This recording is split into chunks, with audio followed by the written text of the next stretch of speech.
一家人因为让鬼子们吃了顿饱饭，就遭遇了灭门横祸，一家老少6口人被毫无廉耻的鬼子全部杀害。一群在山林里迷路的鬼子快要被饿死，他们很庆幸能遇到一户隐居在此的苗族百姓，他们可怜兮兮祈求可以给他们弄些吃的。善良的苗族百姓本着进门就是客的原则，将珍藏过冬的粮食拿出大半，他们祖传的剧毒蛊虫也没有给鬼子用上。为了让他们吃饱，苗族老人还专门给他们烤了红薯。没有这顿饭，这群鬼子们都要饿死在荒野。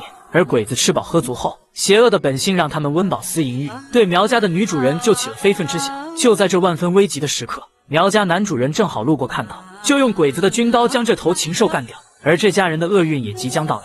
你说，一群快要被饿死的鬼子，苗族一家人好心的为他们准备了粮食，这样救了他们的狗命。按正常人的思维，他们是不是应该知恩图报？但禽兽一般的鬼子却是将魔爪伸向苗家女主。该死的鬼子被苗家男主杀了，是不是也是应该的？但闻声赶来的鬼子上来不问青红皂白，对着刚刚给他们做饭的男主就是一枪。女主是受害者，并且她也没有怎么着你们吧？蛮横的鬼子对着她竟然也是一枪。这还不够，刚刚怕他们吃不饱，还给他们烤红薯的大爷准没错吧？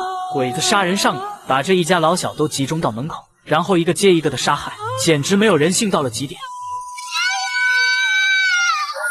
连幼小的儿童也不放过，这种病应该是刻在骨子里的，只有挫骨扬灰才能彻底根治。刚刚还幸福美满的一家人，因为见到可怜兮兮快要饿死的鬼子，就给他们准备了饭菜。吃饱的鬼子也终于恢复了体力，就将这家人全部杀死作为报答。这么丧心病狂的禽兽干嘛留在这个世上？正巧路过一支游击队，他们立刻朝鬼子发起突袭。狼狈的鬼子赶快狼狈逃窜，心中怀揣着五运昌盛的鬼子们怎么会把这些游击队放在眼里？选好有利地形后就立刻进行还击。不过也不巧，苗家的猎户们也正好路过此处，得知老汉一家被灭门的消息，都立刻愤怒地加入打鬼子的行列。小鬼子被左右夹击，自信天下无敌的鬼子们也没能把他们放在眼里。不过鬼子军官眼瞅着小鬼子们被一头头炸得4分5裂，顿时心里七上八下，就想要溜之大吉。一头头小鬼子到底是4条腿的畜生，跑得比人快。自鸣得意的鬼子们秉着胜不骄败不馁的原则，对于自己逃跑敌人又追不上的胜利一点也不骄傲，只是决定好好的睡一觉庆祝一下。